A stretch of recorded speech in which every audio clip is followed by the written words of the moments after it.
राष्ट्रवादी काँग्रेसचे प्रदेशाध्यक्ष आणि विधान परिषदेचे आमदार शशिकांत शिंदे आपल्यासोबत आहे. आपण त्यांच्याशी बोलणार आहोत. आज अधिवेशनाचा दुसरा दिवस आहे आणि विरोधक म्हणून त्यांची भूमिका नेमकी काय असणार आहे?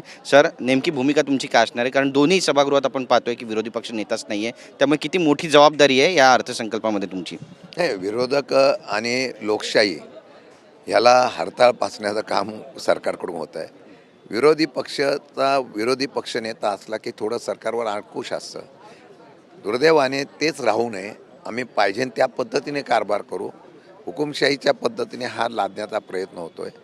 मला वाटतं की आता विरोधक म्हणून आम्हाला विरोधी पक्ष नेता जरी गेलं नाही, आम्ही संख्या जरी कमी असली तरी चांगल्या प्रकारचा स्ट्रॉंग विरोधक म्हणून आम्ही निश्चितपणाने त्या ठिकाणी आत्ता सरकारला काल अजितदादांचं दुःखद निधन झालं, शोक प्रस्ताव होता. आता त्याच्यावर आम्ही पूर्णपणाने ताकदीने आजपासून सरकारला वेगवेगळ्या प्रकारच्या असलेल्या प्रश्नावर आम्ही घेण्याचा प्रयत्न करू. फडणवीस म्हणतायत की हा संपूर्ण अधिकार जो आहे तो विधानसभा अध्यक्षांचा आहे आणि सभापतींचा आहे. कशा पद्धतीनं पाहता? विधानसभा अध्यक्ष, विधानसभा सभापतींना तो अधिकार असेल तर त्यांनी तो अधिकाराचा उपयोग करतायत. ते मग अजून अभ्यास करतायत त्याचा. महाराष्ट्रात पहिली वेळ बघतो की आम्ही इतका वेळ अभ्यास करावा लागतो विरोधी पक्ष नेत्यासाठी. मला वाटतं की सध्याच्या लोकशाहीमध्ये पद फक्त महत्त्वाचं आहे.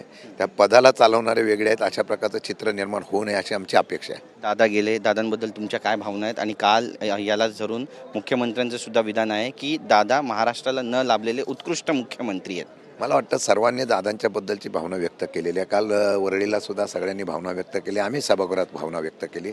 शेवटी काय असतं, राजकारणाच्या पलीकडे एक नातं असतं जे आपुलकीचं आणि जिव्हाळ्याचं असतं. दादांचं वैयक्तिक नातं जेव्हा आमचं होतं तेव्हा ते आम्हाला आरे तुरे म्हणायचे.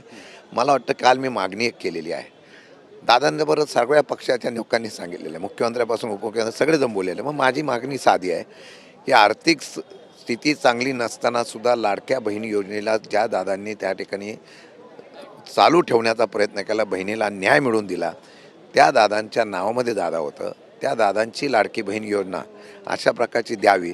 मला वाटतं की ज्यावेळा दिवंगत एखादा नेता होतो त्यावेळा कुठल्या तरी ह्याला आपण नाव देतो, त्या योजनेला नाव देतो, तसं या योजनेला द्यावं. खरोखरच दादांबद्दल प्रत्येकाला असं वाटत असेल की नाही, मुख्यमंत्री उपमुख्यमंत्र्यांना वाटतं की आपला एक चांगला नेता गेलेला आहे, सहकारी गेलेला आहे, तर त्यांनी माझ्या हा विनंतीचा जो आहे विचार करावा आणि त्या पद्धतीने त्या योजनेला नाव दिलं तर मला वाटतं की दादांबद्दलचं खरं प्रेम दिसून येईल. पण या योजनेबद्दल तर बरेचसे विरोधकच म्हणत आलेत ना की ही योजना कधीपर्यंत सुरू राहील हा सुद्धा तितकाच म्हणूनच प्रश्न मी आहे. ते नाव द्या म्हणून सांगितलं ना. म्हणजे योजना सुरू राहील. मग योजना सुरू राहायची, दादांच्या नावाने दिल्यानंतर ती योजना कायम सुरू राहील.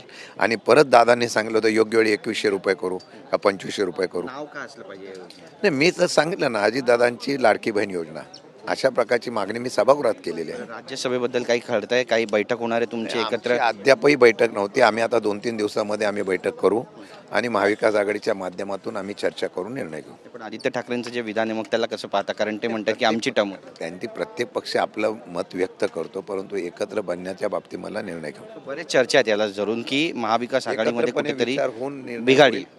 अजिबात बिघाडी होणार नाही. एकत्रपणे निर्णय होऊन एक नाव येईल.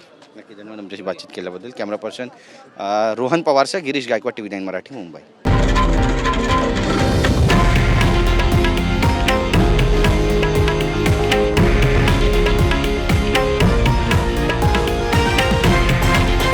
हे आहे देशातील नंबर 1 न्यूज नेटवर्क आणि आपण पाहत आहात TV9 मराठी, एकमेव.